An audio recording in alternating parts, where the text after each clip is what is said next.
राधे राधे दोस्तों, आप लोगों का बहुत बहुत स्वागत है मेरी चैनल पर। हमारे चैनल पर पूजा पाठ, वास्तु, सनातन संस्कृति और पौराणिक कथाओं से संबंधित वीडियोस मैं पोस्ट करती रहती हूँ। आज की वीडियो में हम आपको एक कथा सुनाएंगे जो कि जैसी करनी वैसी भरनी नामक शीर्षक पे आधारित है। तो चलिए शुरू करते हैं आज का वीडियो। आज का वीडियो शिक्षाप्रद कहानी पर आधारित होने वाला है। तो चलिए शुरू करते हैं। जैसे कि मैंने बताया कि वीडियो का जो शीर्षक है वो है जैसी करनी वैसी भरनी। तो इस शीर्षक से आपने अंदाज़ा तो लगा लिया होगा कि ये कहानी बहुत ही अच्छी होने वाली है। तो चलिए शुरू करते हैं। एक समय की बात है, दो भाई हुआ करते थे और वो दो भाई जो है वो सगे भाई नहीं थे। वो एक पिता के तो थे परंतु उनकी माताएं अलग अलग थी, अर्थात उनकी अलग अलग माता थी, वो सगे भाई नहीं थे। उन लोगों में, उन दोनों भाइयों में बहुत ही ज़्यादा आयु का अंतर था, अर्थात जो बड़ा भाई था वो अपने छोटे भाई से भी कम 12-13 साल बड़ा था।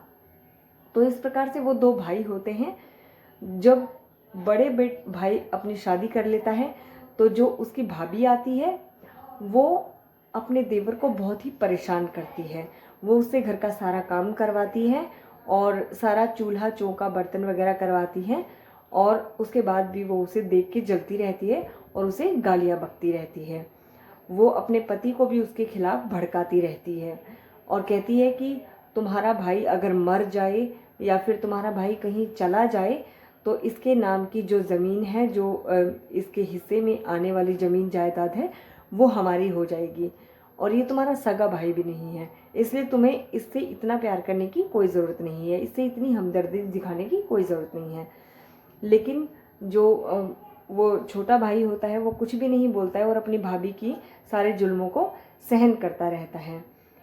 वो थोड़ा सा बीमार भी रहता है तो उसकी भाभी उसको कभी भी दवाई नहीं दिलाती है। उसका भाई भी उसे उसकी कुछ ज़्यादा रखवाल नहीं करता है और उससे कुछ ज़्यादा प्यार नहीं करता है। वो भी बस अपनी पत्नी की बातों में आया रहता है। एक दिन छोटे भाई की तबीयत बहुत ज़्यादा ख़राब हो जाती है और वो बिल्कुल तड़प रहा होता है। ऐसा लग रहा था कि जैसे वो अभी अपने प्राणों का त्याग कर देगा। ऐसे में वो अपने बड़े भाई से कहता है कि भाई मुझे आप दवाई दिलवा दीजिए और मेरी तबीयत बहुत ज़्यादा ख़राब है। लेकिन उसकी भाभी कहती है कि इसको मरने दीजिए।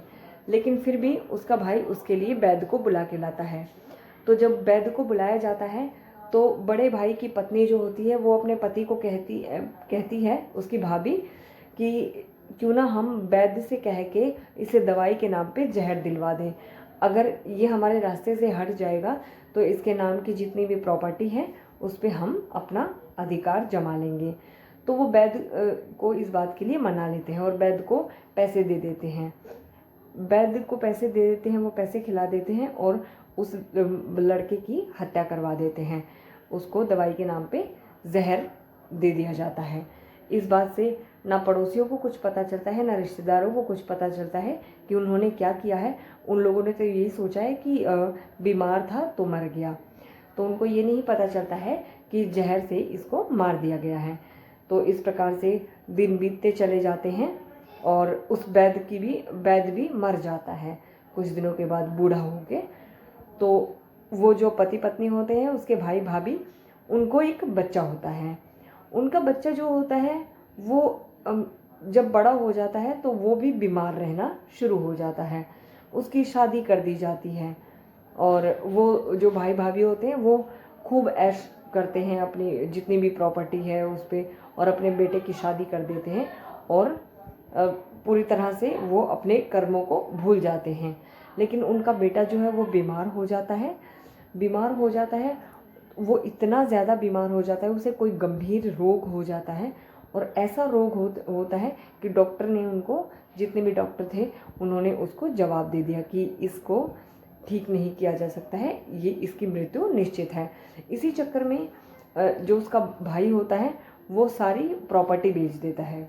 मतलब जो लड़का बीमार था उसका पिता सारी प्रॉपर्टी बेच देता है अपनी और कहता है कि डॉक्टर मेरे बेटे को बचा लो, चाहे आप जो भी करो, लेकिन मेरे बेटे को बचा लो। इस चक्कर में वो सारी प्रॉपर्टी बेच देता है, अपनी वो भी प्रॉपर्टी बेच देता है जो उसने अपने भाई को मार के उसकी प्रॉपर्टी को अपने नाम किया था। तो डॉक्टर ने उसे कहा कि देखो, आप चाहे जो भी कर लो, लेकिन आपका बच्चा नहीं बच सकता। तो ये सुन के वो जो उसका बेटा होता है वो बहुत ज़ोर ज़ोर से हंसने लगता है। तो उसका पिता उससे पूछता है कि तुम्हारी मृत्यु इतनी करीब आ गई है कि डॉक्टर तुम्हारे मुंह पे कह रहे हैं कि तुम मरने वाले हो, तुम दुखी होने की बजाय तुम हंस क्यों रहे हो?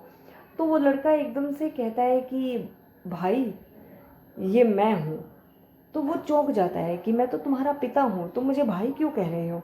तो वो कहता है कि भाई, शायद आपने मुझे पहचाना नहीं, मैं आपका वही भाई हूँ जिसको आपने वैद्य जी से जहर दिलवा के मार दिया था, और मैंने ही आपके घर बेटे के रूप में जन्म लिया है। आपको क्या लगा कि आपके कर्म आपका पीछा छोड़ देंगे? आप इस तरह से मेरी प्रॉपर्टी को हथिया गए। आप मुझसे मेरी प्रॉपर्टी मांग लेते, मैं आपको दे देता, मैं आपको अपने पिता के समान मानता था, लेकिन आपने मेरे साथ इस तरह से छल किया, तो ये मुझे ठीक नहीं लगी बात। और भगवान ने मेरे को आज आपके बेटे के रूप में यहाँ पर जन्म दिया है। तो फिर वो डर जाता है, वो घबरा जाता है, वो किसी भी तरह चाहता है कि मेरा बेटा बच जाए।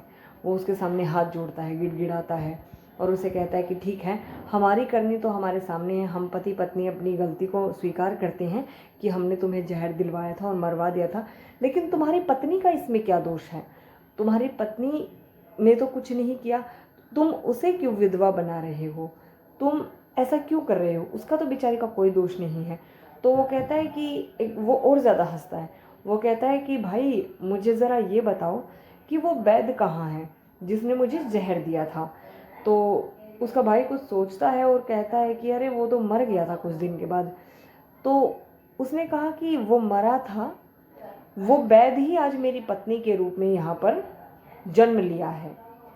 अर्थात जो ये मेरी पत्नी है, ये वही वैद्य है। इसने आपके कृत्य में, कुकर्म में आपके साथ शामिल होकर कुछ पैसों के लिए और एक इंसान का इसने जान ले ली, और मेरी हत्या इसने कर दी। अपने वैद्य होने का इसने गलत फ़ायदा उठाया। तो इस प्रकार से आज मेरी पत्नी के रूप में ये पूरी ज़िंदगी विधवा होकर दुख भोगेगा। दोस्तों, इस प्रकार से भगवान का चक्र चला और ये कहानी यहाँ पर आकर समाप्त होती है। दोस्तों, हमारे कर्म कभी भी हमारा पीछा नहीं छोड़ते हैं, फिर चाहे वो सुकर्म है या फिर कुकर्म है, हमारे कर्म कभी भी हमारा पीछा नहीं छोड़ते हैं। इसलिए हम जब भी कर्म करें जीवन में, तो हमें सोच समझकर कर्म करने चाहिए। इस कहानी का उद्देश्य भी यही था कि जब हम जो भी कर्म करते हैं उन्हें बड़ी ही सोच समझ के करें, क्योंकि जीवन हमें एक बार मिलता है। चाहे तो हम उन्हें बुरे कर्मों से खराब कर सकते हैं या फिर हम उन्हें अच्छे कर्मों से सुधार सकते हैं। ऐसे ही और वीडियोस देखने के लिए दोस्तों मेरे चैनल को सब्सक्राइब कर लीजिएगा। मिलते हैं नेक्स्ट वीडियो में, तब तक के लिए गुड बाय, धन्यवाद।